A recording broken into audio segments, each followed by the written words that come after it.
Now, punta naman tayo sa Lesson 2, Responses During Emergency. Sa lesson na ito, ang focus na natin is kung ano ang tamang gagawin habang may emergency na. Kasi magkaiba ang preparedness at response. Ang preparedness, yun yung ginagawa natin bago pa mangyari ang incident. Planning, training, drills, equipment, at role assignment. Pero ang response, ito naman iyong actual action habang nangyayari na ang emergency o kakasimula pa lang nito. Importante ito lalo na sa service industry workplace tulad ng office, BPO, IT company, shared services, corporate facility o technology-based workplace. Minsan kasi iniisip ng iba na dahil wala tayong crane, excavation o heavy equipment, mas maliit ang emergency risk. Pero hindi yun totoo. Sa office setting, pwede pa ring magkaroon ng fire, earthquake, medical emergency, electrical incident, power interruption, flooding, typhoon, elevator entrapment, bomb threat, workplace violence, suspicious package, chemical exposure from cleaning materials, server room overheating, data center fire, at iba pang incidents na pwedeng makaapekto sa tao, operations at business continuity. So ang purpose ng lesson na ito is tulungan ang workers, supervisors, OSH personnel, first aiders, security, facility management at emergency response team members to understand kung paano dapat mag-react before, during, and after the emergency. Pero ang main focus natin dito is the response phase, yung actual action habang may emergency. Sa ilalim ng RA 11058, required ang employer na i-inform ang workers about workplace hazards, preventive measures, at steps to be taken in cases of emergency. Required din ang emergency and first aid arrangements at dapat kasama ang emergency preparedness and response plan sa OSH program. Ibig sabihin, ang tamang emergency response ay hindi pwedeng hula-hula lang, hindi pwedeng panic lang, at hindi rin pwedeng verbal instruction lang. Dapat clear, practiced, at organized. Fast response is important but safe response is more important. Hindi porke mabilis, tama na agad. Ang goal natin is hindi dumami ang victims, hindi mag-worse ang hazard, at hindi magulo ang instructions. So in this lesson, pag-uusapan natin ang tamang sequence. Recognize, alarm, assess, stop work, evacuate or shelter, account for people, give first aid if safe, coordinate, and report. At sa dulo ng lesson na ito, ang gusto nating mindset ng lahat ay ito. Act fast, act safe, follow the system, protect life first. Bago tayo pumunta sa actual response, kailangan malinaw muna kung ano ibig sabihin ng emergency preparedness. So simple terms, emergency preparedness means handa ang company bago pa mangyari ang emergency. Hindi ito limited sa fire drill lang.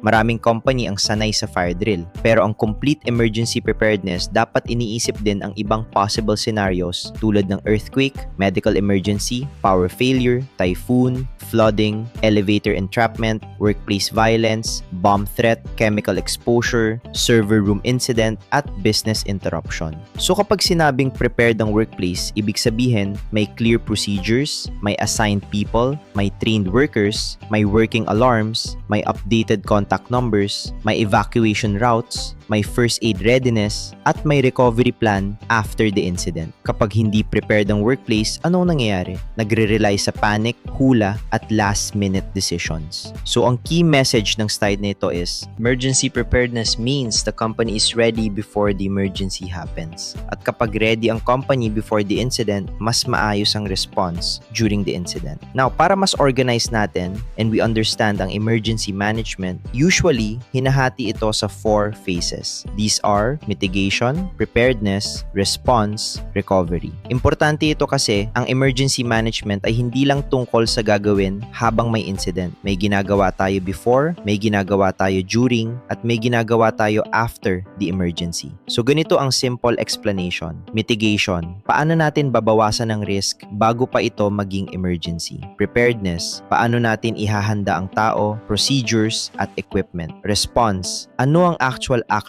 habang nangyayari ang emergency? Recovery, paano tayo babalik sa safe operations after the incident? Sa madaling sabi, ang 4 na phases na ito ang tumutulong para hindi bara-bara ang emergency management. So the key message here is, A good emergency system does not start during the emergency. It starts before it, and it continues even after the emergency is over. Unahin natin ang mitigation. Kapag sinabing mitigation, ito yung pagbawas o pagkontrol sa hazard bago pa ito maging emergency. In short, ito ang prevention and risk reduction phase. Sa office or service industry workplace, hindi laging dramatic ang hazards, pero pwede pa rin silang maging serious. Halimbawa, overloaded electrical outlets, sobrang daming extension cord, blocked exits, defective emergency lights, unsecured cabinets or shelves, poor server room cooling, weak coordination with building security, outdated emergency contact numbers, unclear assembly area, kulang na first aid supplies. Minsan, simple lang tingnan, pero kapag may fire, earthquake o evacuation, pwede itong maging malaking problema. So ang tanong na sinasagot ng mitigation is, ano ang pwede nating ayusin ngayon para hindi mangyari ang emergency o para hindi ito lumala? For example, kung blocked ang exit, tanggalin agad ang obstruction. Kung hindi alam ng tao ang assembly area, mag-orientation kung mahina ang cooling ng server room. Ayusin before mag-overheat. Kung unsecured ang cabinets, isecure na bago pa lumindol. Mitigation is prevention. Hindi pa nangyayari ang emergency, pero inaayos na natin ang hazard habang may time pa. So ang key message ng slide na ito is, fix what you can before it becomes an emergency. Kung ang mitigation ay about fixing hazards, ang preparedness naman ay about getting people, procedures, equipment, and communication ready before the emergency happens. Dito pumapasok ang emergency response plan role assignment, worker orientation, first aid readiness, alarms and emergency contacts, drills coordination with building management, security, ambulance, hospital, at responders sa office setting. Very important ito kasi maraming workers ang nakatutok sa calls, meetings, client work, reports, laptops, at systems. Kapag may emergency, pwede silang ma-freeze o mag-hesitate kung walang prior orientation. Mag-isip pa sila, tatapusin ko ba itong call? Isisave ko pa ba itong file? Dadalin ko ba laptop ko? Maghihintay ba ako ng supervisor? Safe na bang lumabas? At iyan mismo ang concern ng preparedness, ang confusion. So ang tanong na sinasagot ng preparedness is, ready ba ang tao, procedure, equipment, at communication system natin? Preparedness means ready na ang tao bago mangyari ang emergency. Hindi pwedeng sa actual incident pa lang natin hahanapin kung sino ang first aider, saan ang exit, o ano ang gagawin. So ang key message dito, preparedness removes confusion before the incident happens. Next is response, at ito na ang pinaka-main part ng lesson natin. Kapag sinabing response, ito na iyong actual action during the emergency. Nagsisimula ito kapag na-discover na ang incident, na-activate ang alarm, o nakita na ang warning signs. Sa service industry workplace, ang response usually focused on protecting people, giving clear instructions, evacuation or sheltering, first aid coordination with responders, at accounting for employees, visitors, contractors, and clients. Ang simple response flow natin is recognize, alarm, assess, stop work, evacuate or shelter, account, first aid, coordinate, report. Yan ang magiging guide natin sa next slides. Response is the actual action during emergency. Dito na pumapasok ang alarm, evacuation, first aid, communication, head count, and coordination. Pero tandaan, fast response is important, but safe response is more important. So ang key message dito, during the emergency, act fast, but act safe. Last is recovery. Kapag tapos na ang immediate danger, hindi ibig sabihin tapos na rin ang trabaho ng company. Kailangan pang ibalik ang safe operations, i-check ang affected workers, i-inspect ang area, i-restore ang systems, at i-improve ang plan based sa nangyari. Sa service industry workplace, very important ang recovery kasi bukod sa people safety, iniisip din ang return to work business continuity, data and system restoration, communication with employees, coordination with clients if needed, at emotional or medical support sa affected workers. Kasama din dito ang accounting for all persons, medical follow-up, inspection before re-entry, replacement of used supplies, incident report, investigation, corrective actions, at retraining kung may nakita na gap.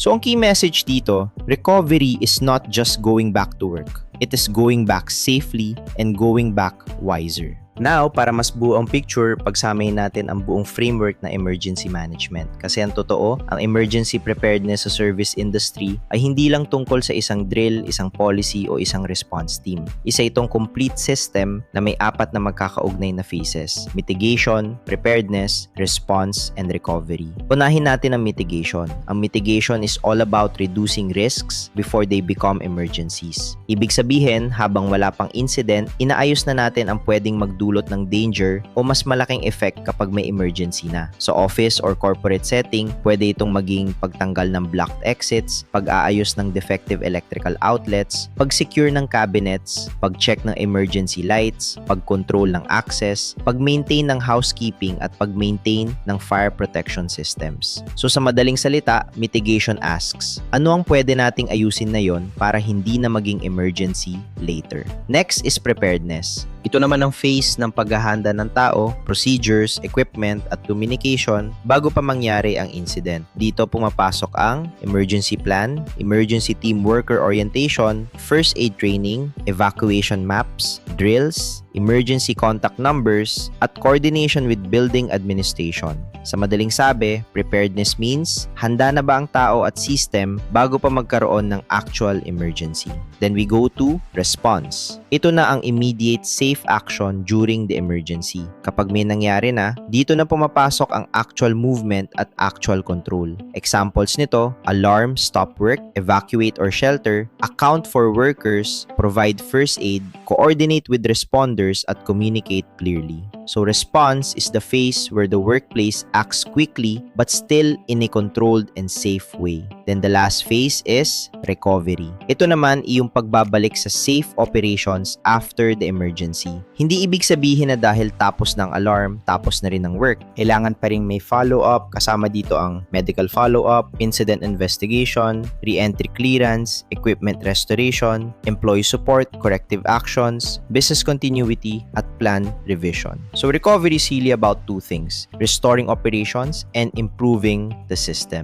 Now, bakit importante makita itong 4 as one complete framework? Because emergency preparedness in service industries is not only about compliance. Hindi ito para lang may maipakit ang document o may check sa audit. Mas malalim doon ang purpose nito. It is about protecting people, maintaining order, supporting business continuity, and making sure the company can respond safely during unexpected events. At importante ring tandaan na ang 4 na phases na ito ay hindi dapat magkakahiwalay ang tingin natin. They must work together. Mitigation reduces the risk, preparedness makes the workplace ready, response protects people during the emergency, recovery restores safe operations and improves the system. So the key message of this slide is this: a strong emergency management system is not built on response alone. It becomes strong when the company reduces risk early, prepares properly, responds safely, and recovers in a structured way.